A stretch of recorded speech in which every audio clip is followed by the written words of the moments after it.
Good morning, students. Myself Deepak Verma, Assistant Professor, ABST government college Nimbahera. पिछले video में मैंने आपको बताया था एक थ्योरेटिकल कंसेप्ट। देखिए, थ्योरेटिकल कंसेप्ट एक बहुत बड़ा मैटर होता है।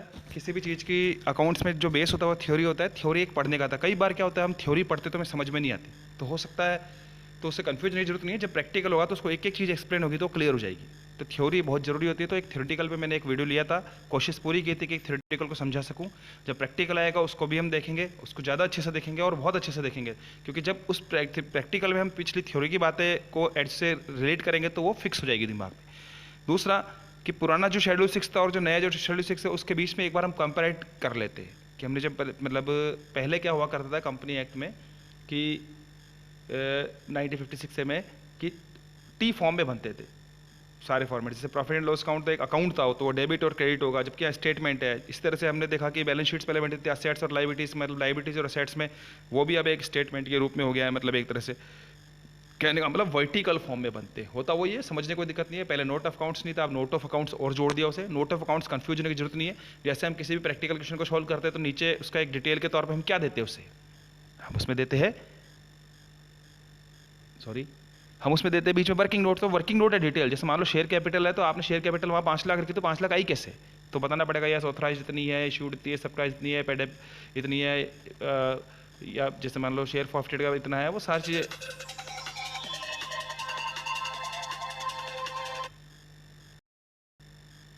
तो सारा इस तरह से इतना है। तो वो चीज़ें हुई। देखिए एक बार इसको, comparative analysis between the old schedule 6 and the revise schedule 6। एक बार देखिए पर्टिकुलर्स, मतलब क्या डिटेल्स उसके base of the differences old schedule 6 में न्यू शेड्यूल 6 में। एक छोटा सा ही है ताकि एक कंपैरेटिव वाला मैटर हो जाए हमारा।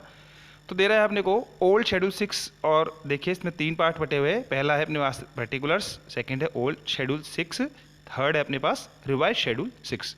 तो पार्ट्स, तो part first balance sheets, part 2 profit and loss account old schedule में होता था। पार्ट 3 होता था interpretation of the part of fourth balance sheets abstract of the companies general business profile. अब उसकी जगह सिर्फ और अपने पास इस तरह से हो गया है only 2 parts. Number part 1 balance sheets and part 2 statement of profit and loss account, and part 3 interpretation of the part 4 balance sheets abstract of the companies general omitted. मतलब ये जो पार्ट 3 वाला मैटर था ये खत्म हो गया। अब सिर्फ 2 ही पार्ट है।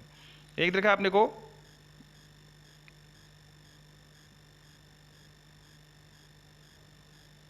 Part 3 and part 4 balance sheet of the company is generally omitted. ठीक है। Now balance of format of the balance sheets horizontal and vertical are prescribed, जबकि यहाँ पर नए वाले में हम देखेंगे सिर्फ वर्टिकल। पहले हम देखा करते हैं हॉरिजॉन्टल, टी शेप को भी हमने वैलिड किया हुआ था। अभी टी शेप वैलिड नहीं है, अभी आपको सिर्फ और सिर्फ वर्टिकल फॉर्म में ही आपको प्रिपेयर करना होगा। एक राउंड, हालांकि देखो जब प्रैक्टिकल क्वेश्चन आएंगे तो कई बार जैसे इंटरनल एक्सट्रैक्शंस वगैरह में देखोगे, अमालगमेशन में देखोगे, तो जब क्वेश्चन होगा तुम्हारे पास वो टी फॉर्म में दिया होगा, तो एक स्टूडेंट, ये भी एक तुम्हारे को एक प्रैक्टिकल वर्तमान कंडीशन बताई गई है, प्रेजेंट सिचुएशन, तो उसमें कोई दिक्कत नहीं है। अपने को क्वेश्चन में कई बार अपने को देगा तो दिक्कत नहीं, लेकिन जहां हमारे को कहा जाता है कि इस कंपनी अकाउंट को प्रिपेयर कीजिए, जैसे मान लो शेयर इशू किया और prepare XYZ limited should so share at the rate of इतने 100 रुपीज ईच या 1000 rupees each on application allotment and first second call पे इतना इतना मांगा गया। सारी डिटेल करने के बाद कहता है कि बैलेंस शीट प्रिपेयर कीजिए। तो आपको बैलेंस शीट प्रिपेयर करनी है कौन सी, वर्टिकल। ये है इसका मतलब। Turn over of the less than the 100 crore, rounding off the nearest the hundreds, thousands or decimals of theirs. Turn of 100 crores more than the but the less than the 500 crores, rounded off the nearest the hundreds, thousands, lakhs of the millions and the decimals thereof.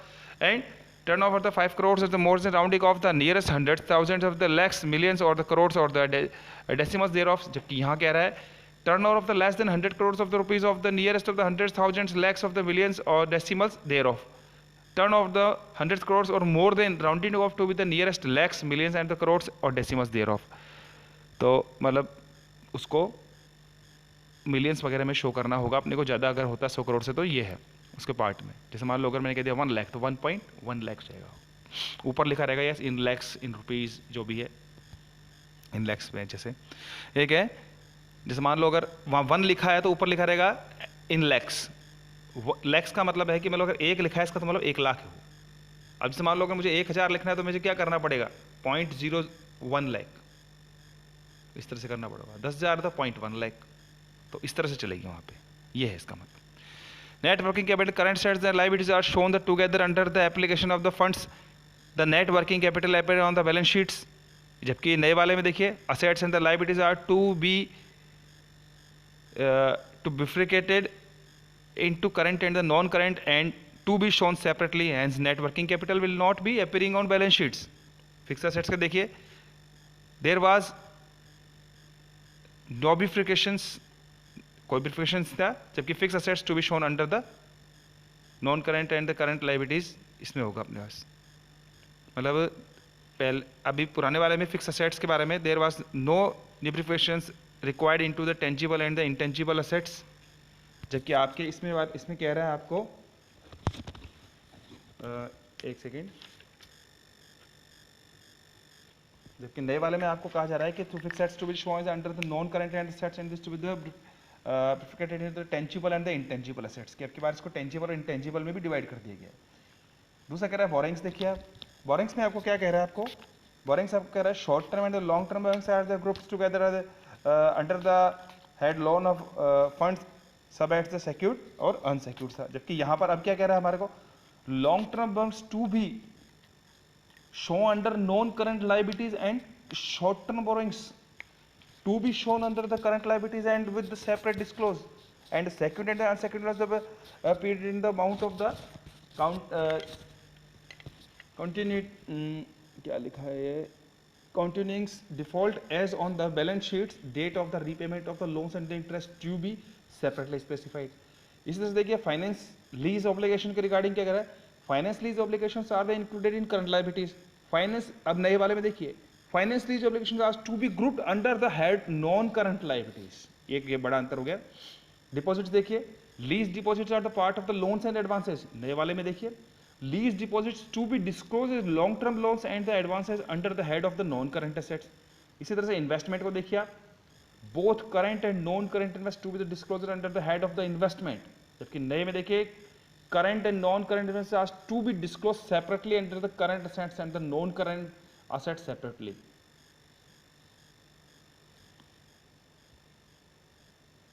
इसके बाद देखिए loan and advance क्या कह रहा है, loan and advance are disclose along with current assets, पुराने में ऐसा तो था, नए में loan and advance to be the broken up to in long term and the short term and to be disclose under non current and the current assets respectively.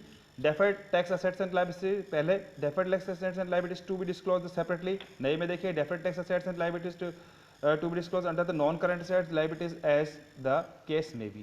पहले होता था कैश एंड बैंक बैलेंस के लिए bank balance to be bifurcated in the schedule banks and others, नए में देखिए bank balance is the relation to the earmarks balance heads at the margin of the money against the borrowings deposit with more than the 12 months maturity each of the institution separately. Profit and loss देखिए पहले क्या रहा, profit and loss balance to be as shown, debit balance is shown under the head, अब क्या कह रहा है debit miscellaneous expenditures and losses, पहले मतलब कह रहा है कि डेबिट बैलेंस का दिखाता था, मिसलेनियस एक्सपेंडिचर में दिखाता था एक।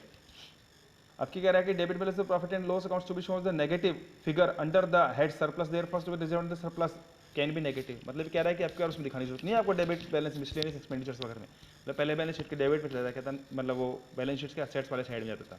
अब कह रहा ना वहीं दिखाइए आप, लेकिन कैसे दिखाना आपको रिजर्व एंड सरप्लस में नेगेटिव वैल्यू दिखा देनी उसकी। Syndicators देखिए creditors to be the broken up into the micro and the small suppliers and the other creditors।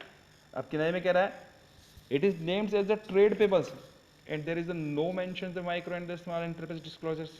उसी तरह से कह रहा है आपको other current liabilities में देखिए no specific mentions for the separate disclosure of the current maturities of long term debts, no specific mentions for the separate disclosure of the current maturities of the finance lease obligations, जबकि नई में देखिए current maturities of the long term debts to be disclosed under other current liabilities and current maturities of finance lease obligations to be disclosed।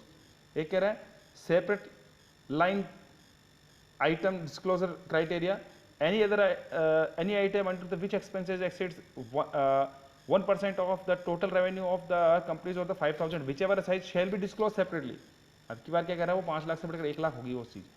Any other item the incurred expenses which exceeds of the more 1% of the revenue and from the operation of the 1 lakh rupees which is the higher to be the disclosure separately। ये theory में बताया था मैंने आपको, जब theory का इसका लिया था मैंने video. Expenses classification function wise and the nature wise होता था, अभी कह रहा है नए में देखिए expenses statement of profit and loss to be classified based of the nature of the expenses. Finance cost देखिए finance cost to be classified in the fixed loans and the other loans, जबकि नए में देखिए finance cost shall be the shall be classified as interest expenses, other borrowings cost and gains loss on foreign currency transaction and translation.